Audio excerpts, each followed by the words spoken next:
this panel, Catherine Adams. I teach at Claflin University in South Carolina. This is going to be a great panel this morning. We have three presenters who are with us, and I'm going to just give some brief instructions. They are going to come up, they'll do their presentations, and we will ask that you hold for questions, and then we'll have the Q&A after each presenter has given a brief introduction and their presentation. And I think we are all set. You're going to be very, very pleased with today's presentations. So I'm going to ask that we go in the order that, that is in the program. And so if you will start us off, Caroline? Number one. Got it. Let's see. Am I good here? Excellent. So it's such a pleasure to be here. Okay. All right, I'll start here. Is that okay? Yeah. Yeah, so it's such a pleasure to be here. Good morning, and I'm looking forward to the session. I am from St. George's University in Grenada. I am the director of the Masters of Education program there, as well as the director of the Leadership and Excellence of Academic Development. I'm also an assistant professor. The work that I will be talking about this morning was done as part of my doctoral research. And so I'm really excited to be sharing this work with you. And so if you would give me a minute, I'm going to go ahead and remove your thumb. I'm guessing this is your drive that's in there? No? Okay. And if you want to go ahead and do your introduction in the meantime, that would be fine. Thank you. Good morning. Can everyone hear me? Yes. Okay. So good morning, ladies and gentlemen. My name is Michael Rose Ravalier, and I'm a PhD student at the University of the Virgin Islands on the St. Thomas campus. I am currently pursuing my degree and working on my dissertation, so it's in its preliminary stages, but it's something that I'm truly passionate about, and I'm really looking forward to sharing it with you. And of course, I'm all ears about if you have suggestions that you can share with me also. Thank you. Oh, it on? Okay, good. Morning. My name is Rhoda Arundel. I call myself a lifelong educator. I've been teaching in higher education for over 30 years. I don't currently teach because I just left the University of the Bahamas and I'm on my way to Howard University in the fall. But I'm the director of an institute that I founded, Institute for Language Development and Research in St. Martin. And in terms of education, in terms of what I do, I say I serve in the trenches and I've served in government. So I've served from the bottom to the top and from the top to the bottom. So I see myself also as a lifelong activist, and the work that I do, it's in the area of people empowerment. And because of that, I have founded an organization called One St. Martin, meaning or One SXM, which seeks to promote the interests of the St. Martin people, because I live on an island that's yet colonized by the Dutch and the French. And that colonization is driving the people apart, or seeks to divide the people of St. Martin where I live. And so the work that I do also has to do with trying to counter that colonialism. And because of that, we have just been accepted into the Caribbean Reparations Commission as an associate member. And you're going to be hearing a little bit about all of that in a few minutes. So again, welcome. Thank you for being here. All right. So should I go ahead and proceed? Okay. All right. Let's see. I'm probably going to move a little bit so I can also see what's happening here. So this topic of coloniality and childism really wasn't the core topic or the area that interested me when I started to do this work. I taught in Grenada for a few years before migrating to the US. And most of my time was spent in education there, in K through 12 schools, and then in higher ed. But I was someone who was always interested in how education was changing, particularly for students in K through 12, and more specifically, secondary schooling. So when I started to do my, my dissertation, this wandering around the experiences of secondary students was something that resurfaced, and I wanted to pursue it. It really came out of that kind of curiosity. And so as I go ahead and share what I found in this research, it is one of the themes, but it wasn't the only theme that came out of my work. And so you would have seen that the use of student voice to disrupt and dismantle educational inequity is what is described, and I am using that prominent theme to tell the story of this research, right?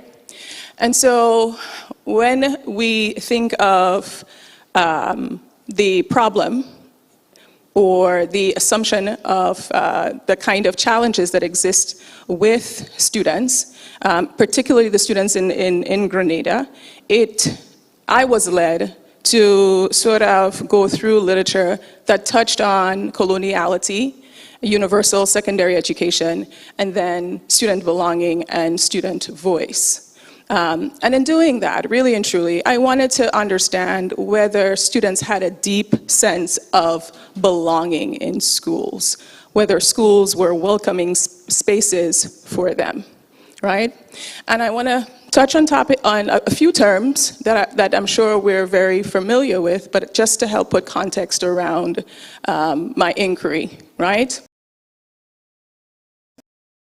And so I like to refer to the work of Maldonado Torres, who talks about this idea of coloniality, who says that when modern colonialism ended, independent states essentially reordered the sense of power dynamics and power relationships in the ways that structures and various types of relationships were recreated.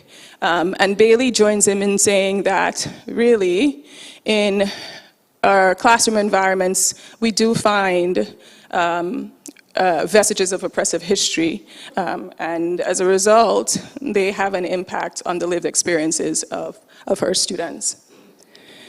And then I want to also talk a little bit about universal secondary education. You know, if we're familiar with the OECS, this sort of goes in tandem with the OECS, came out of that. And Grenada, in the late 1990s, adopted the universal secondary education policy, wherein students were given the opportunity to transition from elementary to secondary school in different ways. In many of the Caribbean islands, we talk about the common entrance and what that shift looked like for students to all have a space in secondary schooling. And that also brought along challenges. Right? You had more defined risk factors sort of show up related to the retention rates, students leaving schools, and also discipline issues, right? And so within that context of this idea of coloniality and universal secondary education, we ask, how then do these students feel a sense of belonging? Right? How do the policies, the pedagogies, the kinds of practices support their sense of belonging? And I'll get into the specific ways that I ask those questions in a little while. And tied with the sense of student belonging is this notion of student voice. right? Do students have a say? Can students have a say in their education? And if so, to what extent? Are adults listening to them? And are they listening to them and acting upon what has been said by the students, right? And how do the policies, how do the pedagogies, how do the kinds of educational practice reflect that, right? So, the purpose of the study, as I mentioned before, I wanted to get into the experiences of the secondary students. And then I want to drill down a little bit and talk about who these secondary students, in my mind, could have been, right? So they could have been students with or without a formal label of learning disability or disabilities. And I have with or without. I wanted to frame it that way because Grenada is still very much flushing out this idea of inclusive education and, you know, how we apply diagnostic labels and those kinds of things. So I really wasn't sure what I would find, and so I wanted to create enough space with that with or without label, right? And I also really wanted my work to reflect that of a co-study. If I am interested in student voice, I wanted to ensure that the participants, the students, the teachers, the parents, the Ministry of Education felt like I was coming along and being part of their story, not creating their story, right? And so the theoretical framework that was really helpful for this, I relied on critical pedagogy and critical constructivism. Fun fact is that Paulo Freire actually played a really important role in Grenada's reimagined education in the 1980s. And so much of what came out of that, I think, was extremely important for Grenada's progress, educational progress and otherwise. And it was only fitting that in thinking about the changes and the shifts that could be happening in education, that critical pedagogy became part of the theoretical framework that I used to explore this work. Right? And the same goes through for Joel Kinchelo's work around critical constructivism. So here were the guiding questions, right? How do secondary students with or without a formal label of learning disability in Grenada describe their schooling experience? And I use these 4 research questions here to break that down a little bit more. So describe their sense of belonging and feeling included socially, describe their sense of belonging and feeling included academically, how do they describe the challenges they face in schools and the successes that they experience in schools as well, right? So I will not linger too much on this idea of inclusive education, only because I'm teasing out that one theme, and so I see it as being not as important to talk about right now. So the design of this study, critical narrative inquiry, right, both methodology and phenomena, so I'm listening to the making of story and in the process sort of creating the story as well, and I'll explain what that meant in a little while, right? And as someone who embraces this way of inquiring, I really feel good about, and I think researchers should feel good about their work and see it as deeply personal. There isn't a way I think we can throw ourselves into our work without this fervent understanding that the knowledge is not created devoid of our values and as well as the influence of theories, right? So, at its core, what is it? We want to honor the lived experiences of human beings, right? In this instance, I want to honor the experiences of the students, the teachers, the parents, everyone who came along and was so gracious as to share their stories with me, right? In our Caribbean context, we know storytelling. I remember as a little girl growing up in Grenada, that was a wonderful pastime. And so to feel as though I was being pulled back into this work was a beautiful way for me to honor the experience of the participants. So the research procedure, you know, getting all the wonderful approvals in a sense and all the things that was needed. And then a little bit about the inclusion-exclusion criterion here. So these were students who were enrolled in the side of schooling in Form 1, Form 3, and then in Form 4. And then my goal was to find students who had a formal or informal identification of the school as a learning disability. And so I was not able to find any students who had formal or informal label. And so through my snowball sampling, I wound up with students who were receiving academic support, so whether it was in math or in language or in other areas, but these students did not have any formal or informal labels, right? So this is, let's drill down a little bit and understand who these students were. So 6 students total, Form 1, Form 3, and Form 4. The pseudonyms that I used there kind of give us a sense of the 2 sites, Mountain Secondary School 1 and Mountain Secondary School 2. And then there were 4 adults represented in the study, 2 teachers, and then parents as well. And I think it was important to consult with the students as well as the teachers and the parents to figure out where the stories overlapped. Right? How is it that what is being presented, can also be reflected in different and in similar ways in what was being shared, right? And so I conducted these individual conferences as well as sharing circles.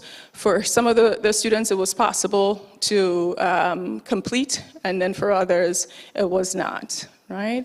And I will kind of skip through this and talk about how I analyzed this data. How do you make sense of student stories, and how do you get to a point of in the ways that we think of research, validating these stories, right? And so this is what I developed. This is the process that I utilize to come to the resonant threads, and one of the threads being today, childism and colonialism. So a process of narrative coding and peer briefing and so forth and so on. So those are samples of what that looks like, and then I want to go forward a little bit and talk more about what that would look like for the students. And I'm using one student as an example, this student, right? So Form 3 student, he shared several stories, and his story stood out in a very distinct way because of the challenges that he had from a behavioral standpoint, and also to some degree from an academic standpoint. So through the coding process, going through all these phases, childism and coloniality was a resonant thread that came out of his story, right? And so I want to spend a little time talking more about him. I know that the clock is ticking quicker than I wanted to, so let me get to this particular sharing. And Ari was a pseudonym that I used, and you would have seen in a little while ago that I got to that thread here. So Ari's restoring, the final piece. Ari's story focuses greatly on the current experiences that intertwine with his inward, outward, backward reflections, and his experiences at Mountain Secondary School too. And so let me get to this. So, Ari is sensitive to comments made by his peers about his mother, and particularly his father, who is now deceased. He views these personal attacks as worthy of a reaction, which sometimes results in physical assault on whom he perceives as the attacker. He also mentions that what he describes as a retaliation when he's hit by a teacher or if he's cursed by a teacher. He would prefer not to get into physical or verbal altercations, but he feels sometimes pushed to that recourse. In the current school year, Ari notes 5 out-of-school suspensions. At the same time, Ari shares that he has received support from some teachers and from his students and his parents. He says, there are people here who I like and who help me. The guidance counselor, she is helpful. Whether you go to her or not, when she comes in the classroom, she typically knows what's wrong. And then he talks about the subjects that he enjoys. and he actually had a distinct love for English. However, he feels burdened at times with the homework. But he shares this story. He speaks of a particular conflict between himself and his peers, which resulted in a bigger incident with him and the principal. So he accused some of his classmates of stealing $10 from his school bag. When no one was found responsible, he reported it to the principal. However, in Aries' views, the principal did not conduct a proper investigation, and as a result, when the principal required his assistance with an errand, he refused, which he says resulted in a request to leave school and return with his parents. And I'm quoting him now, "I thought it was foolish, because if the principal could not do something for me, but the next day, you want me to do something for you? That's rather unfair," he says. However, Aries' mother, a busy working mother, was unable to do so for 3 weeks, which meant he missed school for 3 weeks. And then he says he made a mistake for which he paid dearly. As an English B student, he was given an assignment and he decided to play and not read what was assigned. As a result, the subject teacher required that he hold up a chair in the air for 2 class periods. He says this is common practice by several teachers. Can you imagine holding up this kind of a chair in the air for 2 periods? He says a lot of teachers do this. The principal says this is discipline. He continues. Aries sees flaws with this policy. Number 1, what if a child is holding the chair in the air and something happens to that child's hand? Who should be blamed? This is not discipline. I would never be part of that literacy class again.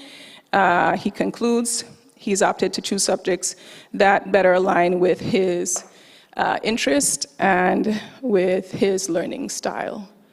And so because I know I am really probably at time, I'm going to do my best to kind of close out now and talk generally about Ari and another student from the research who I called Kwakwa, who say that there are different standards that seem to exist for the adults as compared to the students, right? And when they internalize these behaviors as being part and parcel of the educational landscape. And Kwakwa said that children have feelings, made that point, like adults, and ought to be treated respectfully. If we look at the quote at the end, I think this holds up that theme of childism and coloniality in a very real way. I wish I had more time, but thank you so much.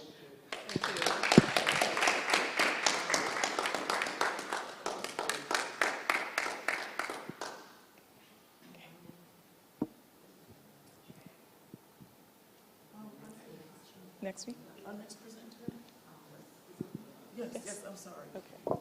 And how do I get out of this? I don't want to be here. No? Yeah, just take it out and it's fine and you can get to your slides? Okay. All right. Here we go. All yours. Thank you.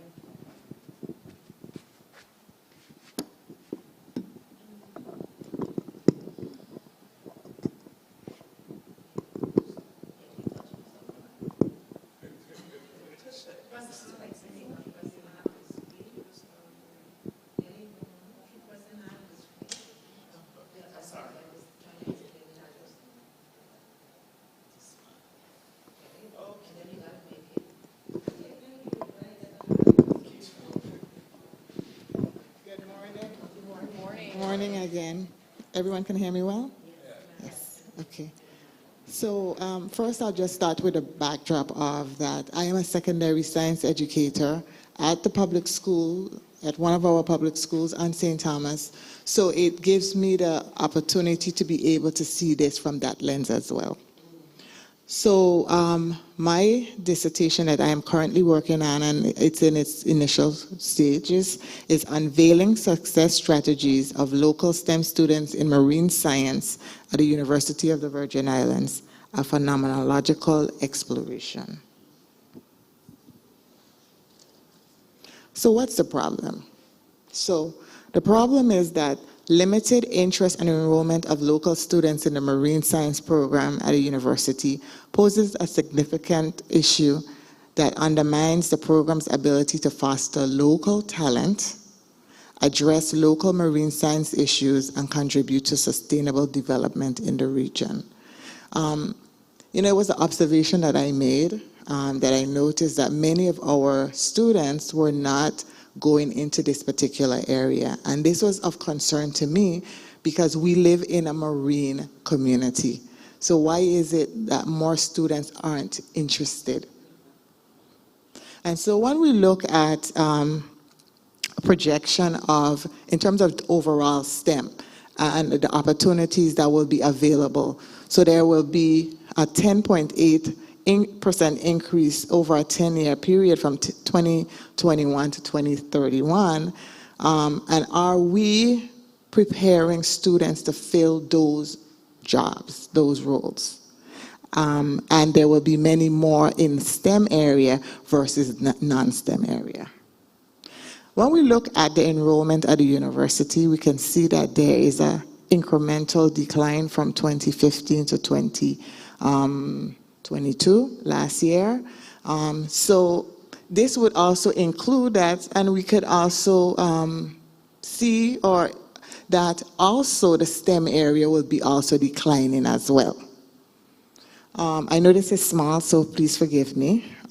So when I looked and drilled down on looking at it from 2015, and it goes all the way to 2023, but unfortunately the chart only goes up to 2019 here. But when we look at science and mathematics, we see in 2014-15 school year, academic year, it had 54. Students enrolled 58, 69, 64, 74, 85, 56, 64, and 66 and 64. So there is not truly a dramatic increase of students matriculating in this particular area. And then again, when we look at the STEM area itself, in marine biology, those that receive degrees, Bachelor of Arts degrees in marine biology, it's from 2015, we had 6, and when we go all the way over to 7. That's kind of basically the same, right? And then when we look at the Bachelors of Science, now there were many more. So we started from 38, and it went to 40. Is that a dramatic increase? From 38 to 40. So it's not really a whole lot difference, okay? So what is the purpose of this particular study? So the purpose of this study, and it's a phenomenological study, is to uncover and understand the success strategies used by local students to be able to do well in this particular area. The study aims to provide valuable insights that can inform educational practices and support the academic and career success of local students. So how can we attract, how can we use these experiences to be able to understand what needs to be done so that we could be able to change this picture? So the research questions, and they're small, so I guess I have to come up here. What are the key strategies and factors that have contributed to the academic success of the students that I plan to study? How have local STEM students navigated the challenges and barriers they encountered in pursuing these studies? And what support systems, resources, and opportunities have been instrumental in their success? So these are the questions that and it's still a work in progress and refining, but to ask the questions of looking at their lived experience and how can this inform what we need to be doing. So what is this? What's the expected significance of this study? And so in the Caribbean context, lies in the potential to promote local representation, address brain drain, support sustainable development, and foster cultural relevance and community engagement in the field of marine science. It also will focus on understanding the factors that contribute to the success of these students And by identifying these factors, the study can help to promote and enhance the representation of Caribbean students in marine science. And addressing the brain drain, because we want to understand why are our students not staying at our university? Because I mean, when we look at the whole student population, all those students that are graduating from our high schools, why are many of them going away instead of staying here? You know, because we need them. And to continue, the Caribbean region heavily relies on marine sources for economic activities such as tourism, fisheries, and coastal management. And I took my students on a field trip. They went over to Coral World, which I presume well, I don't want to make that presumption because maybe you're not familiar. We have an ocean park on St. Thomas, and a researcher who is also at that park is looking at the corals and what roles are the coral playing in being able to serve as a barrier to decrease the wave height so that we don't have the impact as great when we have hurricanes. And we know that over time, hurricanes are getting stronger and stronger. We need to know what we need to be doing. And so when we think about our local students, they have lived, breathed, eat, it's in their DNA. And they have history from their parents, their grandparents. What were they doing? You know, and how can that help us to be able to understand their stories and what they bring to the table? And so, in terms of the framework, so I chose culturally relevant pedagogy, and so to investigate the experiences and perspective of local students, to explore the unique challenges faced by these students within a cultural context, to identify culturally responsive teaching strategies and practices, also to highlight the importance of cultural factors in shaping their educational journey, and providing insights and recommendations to UVI for implementing culturally relevant pedagogy. And what was interesting also is that I decided to choose to look at social cognitive career theory, which has an emphasis on social factors, role in self-efficacy. It has a longitudinal perspective and culturally relevant diversity. Now, usually in this context, oftentimes, critical race theory is often the one that's chosen. So why did I not choose that particular framework to look at this study? So I'm interested in looking at what are the specific lived experience of these students. So it's truly not a black and white issue.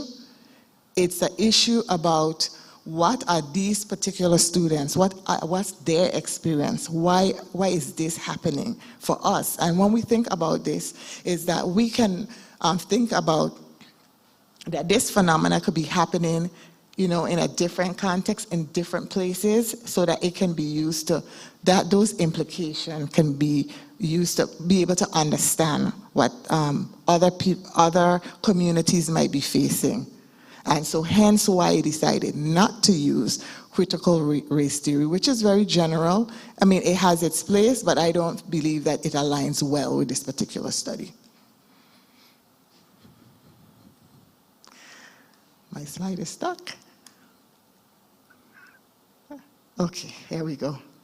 So in terms of methodology, it's to use case study, and so to conduct in-depth interviews with the participants, to observe them, to do surveys, journals, to use the university's database to be able to get more information, and also to use a phenomenological method to, after gathering the information, is to do a Burke's analysis to be able to see what common themes and thread come out of this that we can be able to use, and to use also thematic analysis. There are two studies that I looked at that I felt that aligned well in terms of why did I choose a phenomenological research approach. And this particular study, excuse me, examined teachers, the integration of Web 2 technology in their classrooms. And so their rationale, after they looked at their lived experience, is to understand the teacher's experience, just like I want to understand the students' experiences. And there's another more recent study in 2022 that looked at persons with young onset dementia in a nursing home and to link it with the caregivers. And so when they looked at, excuse me, at this particular study, it's a qualitative research method, and it focuses again on the subjective experiences of individuals. And so we want to look at the subjective experiences of these young, successful STEM students to be able to help us to understand this particular phenomena. So, okay, so just the scope is to uncover again the cultural factors that influences their success, and I decided to look at it from a positive perspective rather than usually have the negative perspective. You know, when we think we focus more on the problem, but looking at it from a more positive light and to discover what is it that they're doing so that we could be able to better understand. So what's the possible implications for the Caribbean region? So overall, conducting this study holds potential to positively impact the Caribbean region by increasing representation, strengthening educational opportunities, developing a skilled workforce, promoting culturally relevant pedagogy, and fostering collaboration among institutions. By addressing the specific challenges and opportunities faced by these students in this particular department, it can contribute to the region's sustainable development and scientific advancement. And so, and note that this study depends on the findings of the subsequent action taken by all the stakeholders, so we need to wait, and then we will truly be able to know what the true implications are. Those are my resources, and thank you.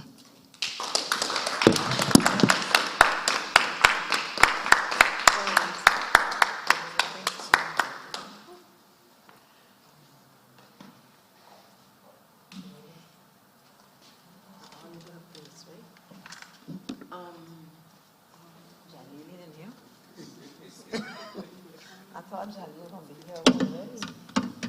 Just keep getting the day.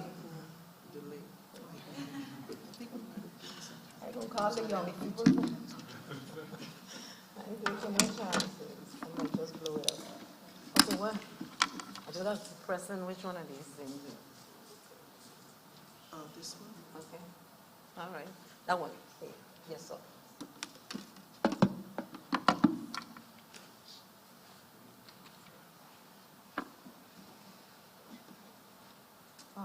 This in the beginning, but I'm sorry. Go back to the beginning, please. Oh, but hold on.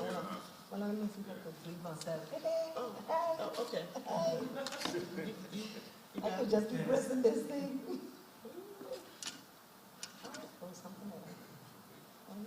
Too large. Oh, it's okay. It's too big. So what are you doing? You're making it smaller when you're doing it? What's up, are you? Oh, that's good. Oh, that's great. That's good right there. And all Okay. I just got to keep doing is Thank pressing you. this little thing here. All See right. Yes, you're good. Good morning. Morning, Day. I'm going to try to do this in speed reading, okay? Use your mic. Oh, that's it. Oh, it's just. Yeah, use mic, use stick. You good? No? Hello. Yeah.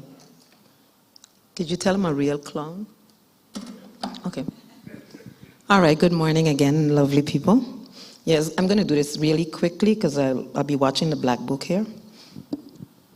Yeah, that takes care of that. Ready? One of the critical issues for Caribbean people living in the spaces still colonized by European countries continues to be that of identity. Language, as one of the most important elements of culture, remains for us in St. Martin an unfinished agenda we are grappling with, not just in our education and judicial systems, but also in our daily expressions. And usually when I speak of St. Martin, I speak of the 37 square mile island partitioned by the Dutch and the French. However, for the sake of this paper, I am focusing on the southern side, which is a colony of the Dutch. With its recent apology for slavery and other intensified activities in the Caribbean over the last 15 years, the Dutch state is persisting in a centuries-old tradition of masking political and economic exploitation of the people in notions of tolerance and goodwill. Among the consequences of Dutch colonization in St. Martin is the temperament of internalized oppression and a sense of cultural inferiority, aided and abetted by, among others, academics, politicians, and civil servants. With a consequence, St. Martiners are opting to live with the indignity of colonialism over the respectability of self-reliant, sovereign, and full human beings. I posit that the intensified activities not only make the St. Martin people more dependent on the Dutch, but by preventing the St. Martin people from developing into full self-sufficient beings, the Dutch state is transforming the Caribbean with the perpetuation of colonialism. And as academics, we have a duty to work against this, because until all of the Caribbean is free from colonialism, none is truly free. Today, thank you. Today I am sharing with you some of those activities, examining concrete examples, the role of language in the process, the consequence, and what role I believe academics ought to play in this decolonization process. When I use the word Dutch, I am doing so in the same context that is used in St. Martin, referring to representatives of the state in general, and sometimes to people from the Netherlands whose actions are contrasted with behavior and things considered local. St. Martin is, by definition, a colony. The Constitution of St. Martin refers to the island as the territory of St. Martin, and the Kingdom Charter refers to the equal autonomous country within the kingdom. But St. Martin is a colony, and it is not autonomous. And one might expect that it would not be necessary to state this fact explicitly, but given the constitutional reality of St. Martin, the island status is seen as neither fish nor fowl, as we would say, and contributes to some of the identity problems experienced by St. Martiners. There are in St. Martin, among academics, politicians, and civil servants, who argue that St. Martin is not a colony, often splitting hairs over colonialism versus imperialism, country within the kingdom, and constituent state. The confused and confusing status produces in the average St. Martiner a Fanonian type of schizophrenia, amplified by enduring colonialism. For all intents and purposes, the confusion is choreographed by the Dutch state. Events related to two recent disasters highlight the territory's limited autonomy, which is being further eroded, and its people dominated with intervention by the Netherlands to push for more control and perpetual colonization of the region. The first event was the devastation caused by the Hurricane Irma in September 2017. Then the Americans were the first on the island, offering assistance, including cash stipends. But these could not be accepted because, by virtue of the Kingdom Charter, international affairs remain a purview of the Netherlands. And while the Netherlands gave monetary aid directly to independent Caribbean countries, the Netherlands' assistance to St. Martin came primarily in the form of bottled water, soldiers, tarpaulins, and basic emergency supplies. The offer for added hurricane relief, which would eventually include financial aid, came with conditions which were labeled an indecent proposal by then Prime Minister William Marlin. According to Marlin, the Netherlands Prime Minister Mark Rutte set two conditions: accept the integrity chamber designed by the Netherlands, with the Netherlands member and chairman, though this construct was ruled unconstitutional by the Constitutional Court, and relinquish border control. When Marlin resisted the conditions, he was forcibly removed from office by the Netherlands with the cooperation of the appointed governor and other local politicians who were members of parliament. Before Marlin's departure, the governor had taken control of the emergency situation arriving from the hurricane disaster and was coordinating initial emergency operations with the Netherlands.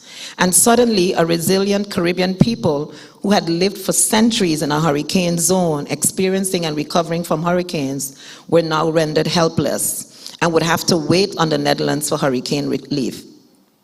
Distribution of basic relief supplies like water would take place under the control of heavily armed Dutch soldiers.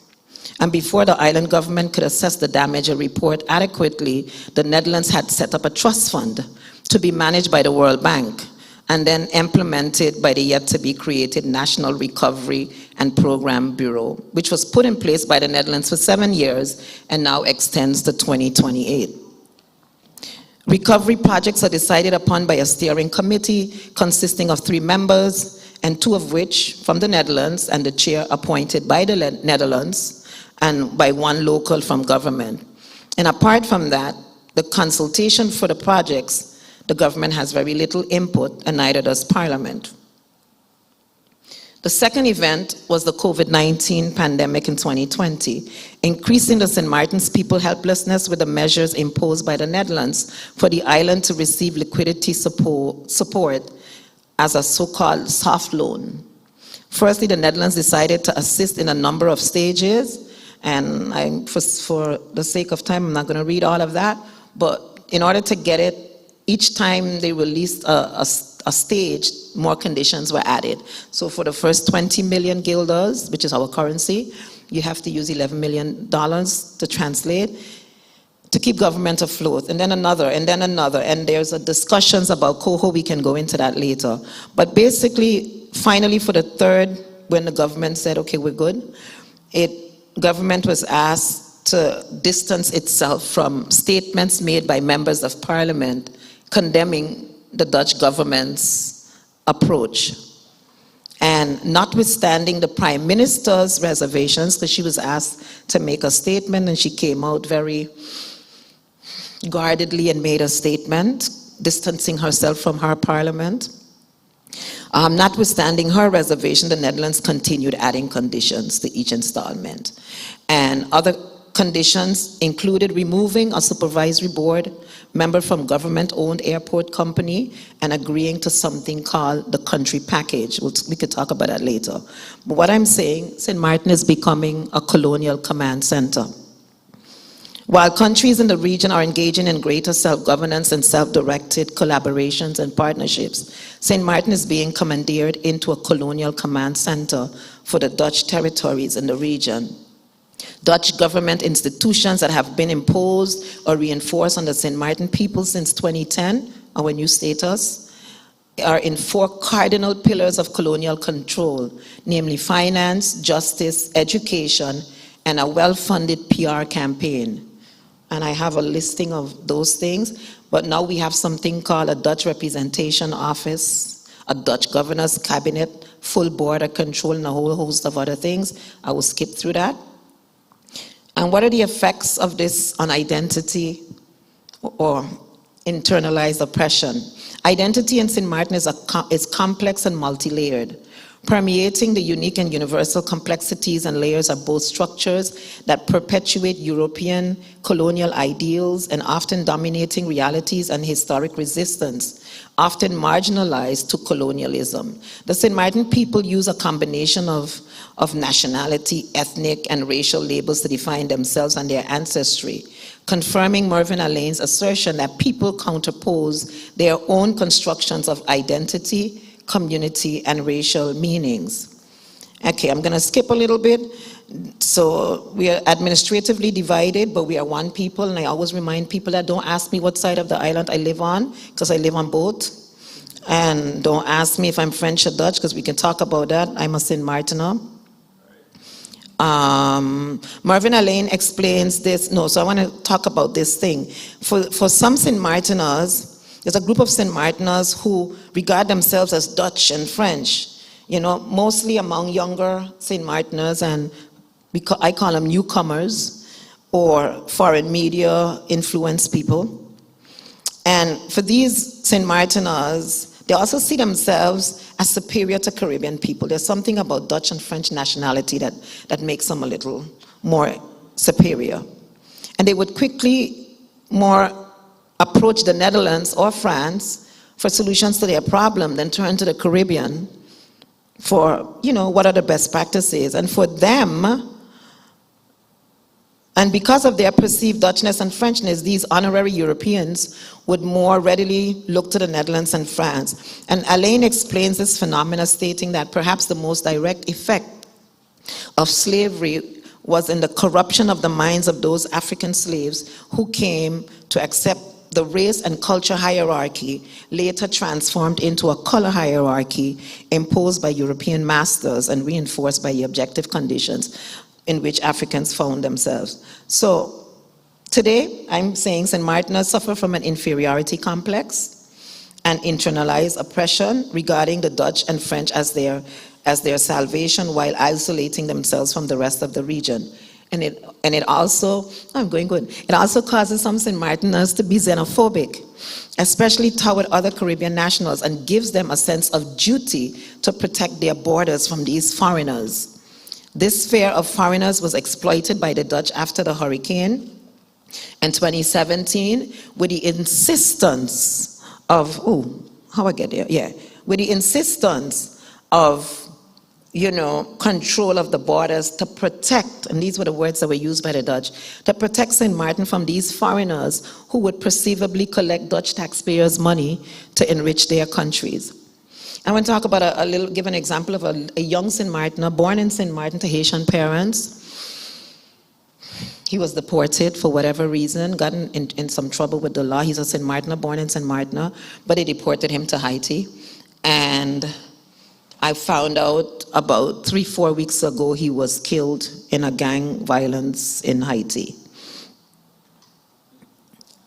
And there's a number of those cases, but I just found out that this young man lost his life. The areas where internalized oppression has been best safeguarded are the education and justice systems. And so we have Dutch language school, English language schools, and a whole bunch of nonsense. But these Dutch language schools that use Dutch as instructional language and offer English as a subject to St. Martin peoples whose language is English, teach Dutch as a subject, right? In reality, English is spoken by students and teachers on the playground and in the classrooms at all schools in St. Martin, with the level of Dutch use dependent on the teacher and the school's policy. But at this particular Dutch language of instruction secondary school, St. Martin students whose heritage language is English are forced to learn French and Spanish, so foreign languages, through another foreign language, which is Dutch. And it makes no sense to anybody else anywhere in the world except in St. Martin.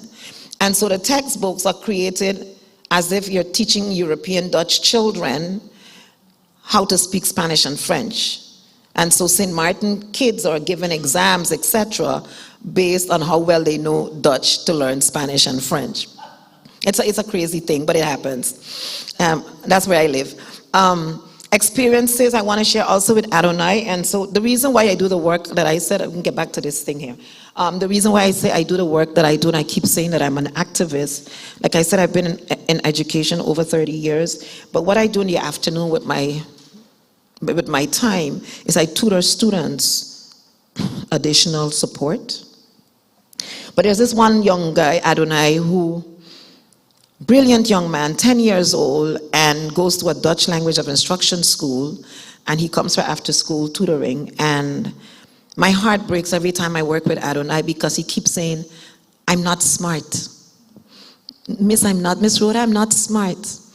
When he can't understand something in Dutch. So when I explain it to him in English and he gets it, he lights up, but he walks away saying, I'm not smart. And he says it so many times that it breaks my heart. And so these are the conversations. He's not the only one, but every time he can't understand something, he said, but I'm not smart. And then this year, we have this thing, you mentioned these school entrance. We have something called FBE, Foundation-Based Education, based on a Dutch concept. It's a long story. But students now, so they've added Dutch as a market to get into secondary school.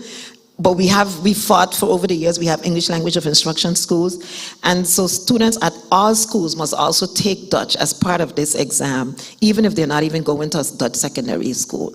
And so the results this year, some of my most brilliant friends, kids from the 6th grade, they are passed without Dutch or failed with Dutch. And so they get 2 marks now.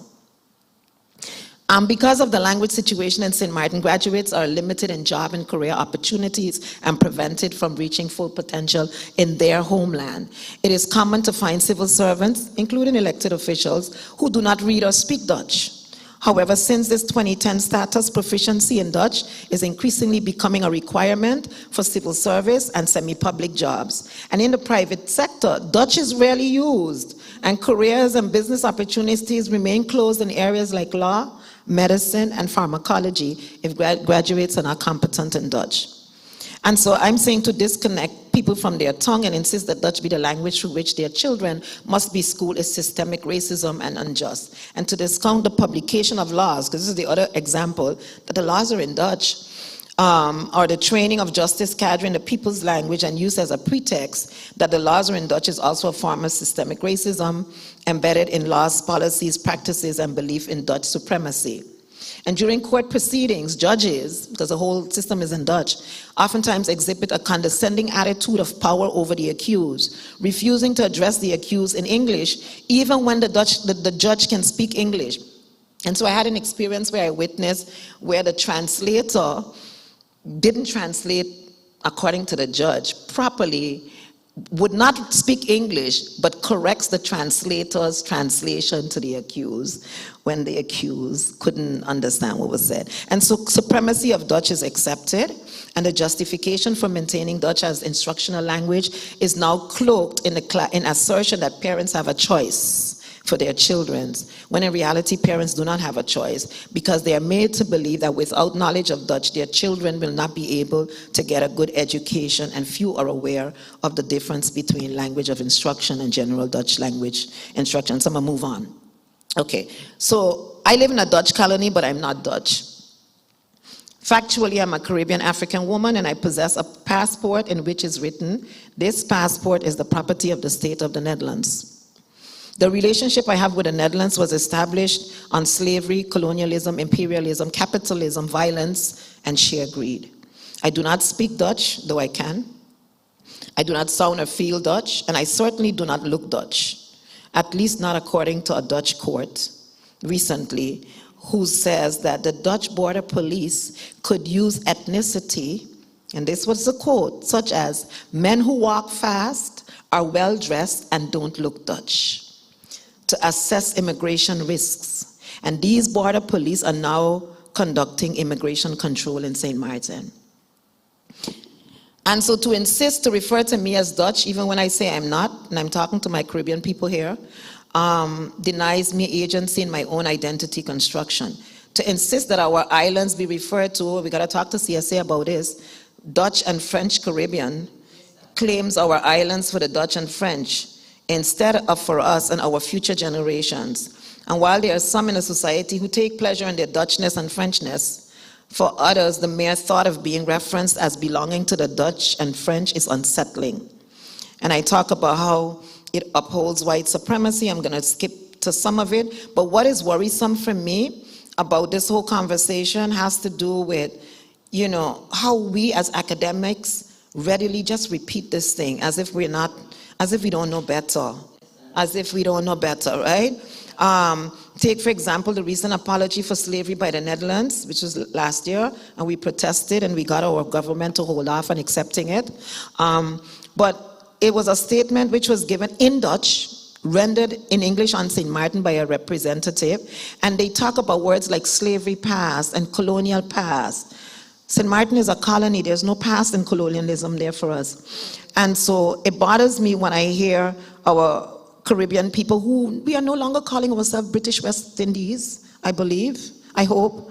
But no, thank you very much. But we're still referring to the Dutch Caribbean and French Caribbean. So please, next year, take it out of the manual. Thank you. Imagine an integrity, well, we have an integrity chamber now. Imagine an integrity chamber set up by the Dutch, commanded by the Dutch, but are people who have a legacy of kidnapping, trafficking, enslavement, and murder, and they now possess the moral compass to judge the integrity of the descendants of the enslaved people, Caribbean people who have never fought with each other or engaged in any form of the atrocities Europeans have. And if it were not enough, at the end of the month, St. Martin is going to have a World Bank office. Yeah, I'm going to skip a little bit because I know that Black Book is coming up. That's it? Fast words. Okay, yeah, I brought a little book, but we can talk a little bit about that. But we are resisting, and the 1SXM Association, of which I'm president, we wrote a letter to the king. This is some of the things. We have King Games now, and so our kids are participating in King Games. We have a book that is teaching us how to think about freedom and the kingdom. It's shared with our students. And we wrote a letter to the king and telling him he's not our king. And we can talk a little bit about that. But thank you very much.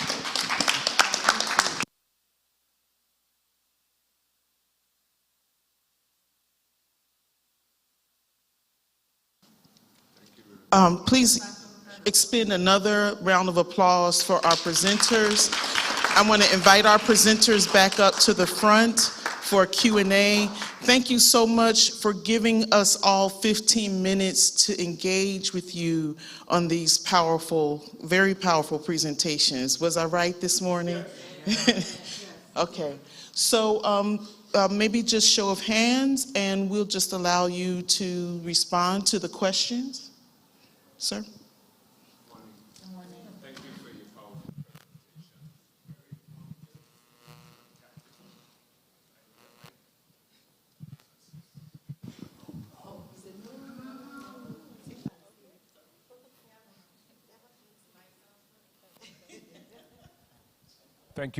Thank you very much for your powerful presentations. Your research and your findings are on point and on time. So thank you very much. The representative from the University of the Virgin Islands.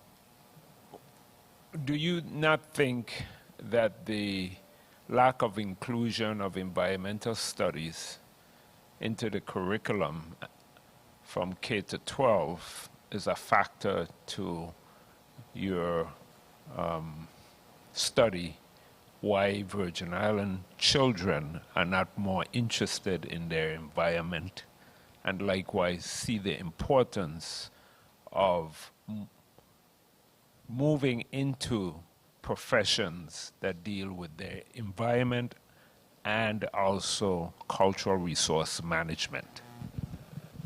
So I would respond by saying that, yes, I do believe it's a factor. And, you know, I actually believe that schools should have swimming pools or go to the beach, and children should should have a swim program embedded from K through 12. It should not start from the higher end, but start from when they are very young.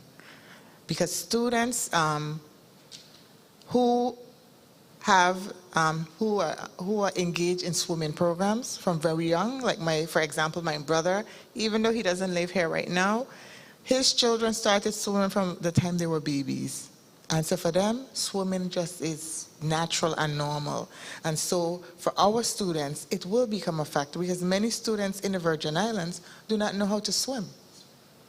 Or they have had negative experiences. Or maybe they don't go to the beach that often. And so it's not something that becomes a priority. So yes, I think that we need to promote more of this type of education in our K through 12. Yeah, thank you to all the presenters. Very invigorating. That was really, really fantastic. And we can see a similar phenomenon, I guess, throughout the Caribbean, because we see the same thing in Barbados, and we had to put, specific structures in place to start the programs in the schools for the children to learn swimming. So, I think as you spoke in your presentation, it does have implications throughout the Caribbean.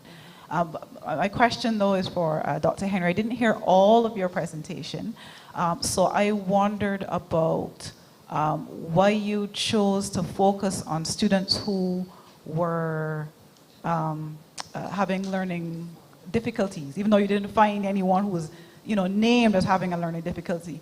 And the reason I asked that is because I could hear within your results my own son echoed in terms of the childism that he complains about at school, and he is a student leader.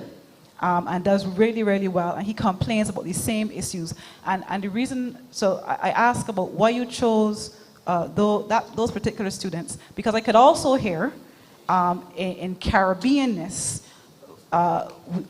we almost negating the thoughts of those students. They're having difficulties, so that's why they're bringing up these issues. So, I was just thinking maybe if we focus and get examples from both sides or just a wide cross spectrum, maybe their issues would not be as negated as much. Because I could hear, as you spoke, like I said, my own son saying, we deal with this. It's so unfair. Yeah, thank you so much for that. Let's see. Am I good here? Yes, yes. Really, the curiosity that I had was around the children who are being othered, right? The children who are being minoritized, and I wanted to understand their experiences in schooling. My goal is to continue to hear more stories. That was my starting point. I have nieces and nephews who are in the education system in Grenada, and by all standards, they're excelling, but I also hear stories. And so I think, this when you look at even research that was done after my study, there is a normed acceptance in Grenada about the place of a child in schooling, and children are at the point in our understanding of equity in education where they want to push up against that, and you spoke about what is our role as academics, and I think part of it is not just to publish beautiful work, but to be a voice, to be a voice in dismantling what really is this coloniality that is so pervasive in the classrooms in Grenada, and I'm sure in other parts of the Caribbean.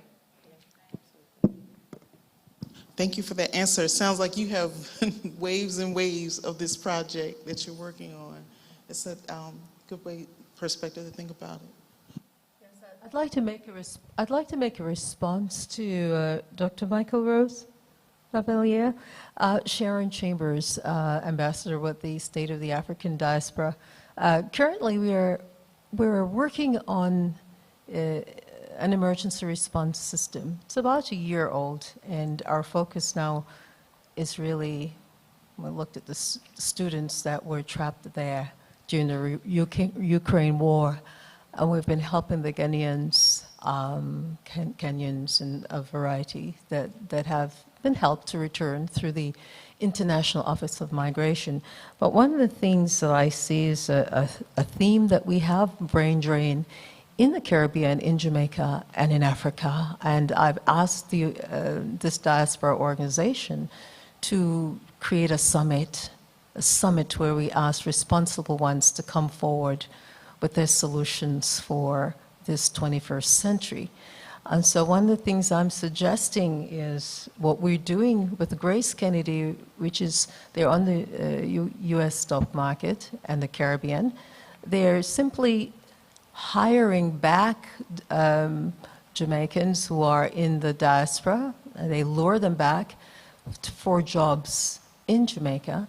And there must be something linked to, after they're trained, for example, with your high school students, industry must be brought in to help connect them with jobs and opportunities so that they would want to stay on the island. We have to find creative ways as a people and join together as a community to find solutions. Our solutions will be for our people. We can't expect anyone, former colonizers, to bring solutions. And so when we train our people, don't want to lose them. It's what happens to us in Jamaica as well. We lose them and they give their service elsewhere within the global diaspora.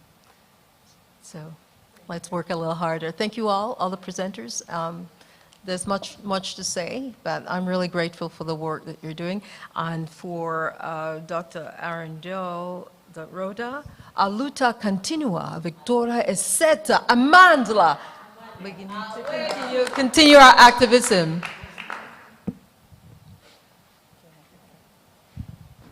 Okay, let me go back here to him. 1 second, let me get him and then I'll come straight to you. Thank you so much. This is a quick one.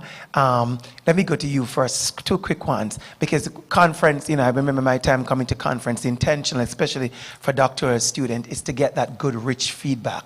And so that is important. I know we like to applaud, and but that rich feedback is what you need at a conference as well. I love your work. I love what you do in STEM. There's quite a bit of paper out there coming in, especially black girls in STEM. So I hope you look at that, see what's coming out in other spaces. But something I noted, just want to kind of underline that. I noticed your method, collecting data. There's a lot of stuff there.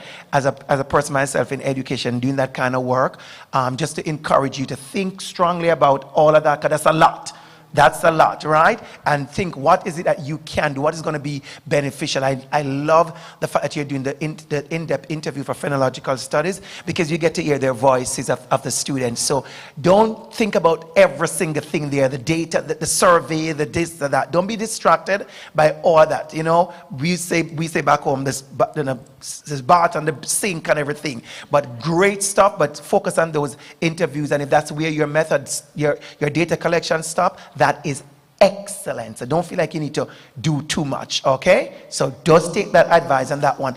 The second thing is go to you. Just one more question. Yeah, just one comment right here. Okay. I love your work. This is my kind of work. You gave me chills listening to you.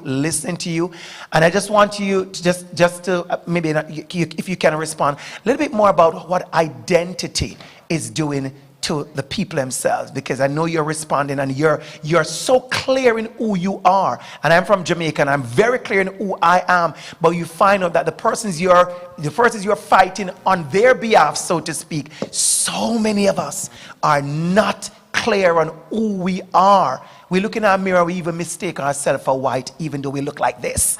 So I'd love to hear you just say something about that conflict of internal identity. Who am I? Emancipate ourselves from that mental slavery. All right. Am I doing this thing right? Do I touch anything? Ooh. Okay, here you go. Thanks. I can't wait. Thank you so much for that question. Okay, excuse me one moment.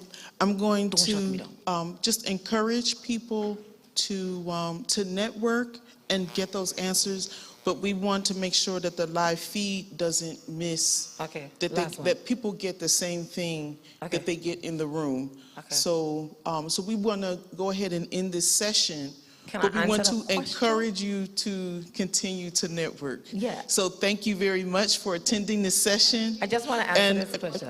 I want to end the feed because I don't want the. We can continue. Do your feeding. Right. So we're going to go ahead and end the session. Thank you, everybody. Yeah. Keep your feed. Okay.